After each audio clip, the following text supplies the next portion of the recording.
கட்டி பிடிக்குது எனக்கு, நீ என்ன பண்ணி தொலைச்ச?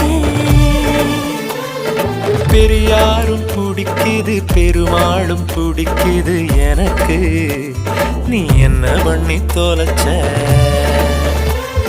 கூட இருந்தும் அத பிடிக்காம நனைஞ்சேனே நானும் புரியாம, என்ன பண்ணி தொலைச்ச? நான் உன்னை எண்ணி தவிச்சேன், நீ வந்து ஏதாச்சும் சரி பண்ணடி. என்ன பண்ணி தொலைச்ச? ஏன் நெஞ்சுக்குள்ள ராட்டினங்கள் சுத்துறதே? என்ன பண்ணி தொலைச்ச? என் காதுக்குள்ள காட்டுக்குயில் கத்துறதே. தனிமையில சிரிக்கிற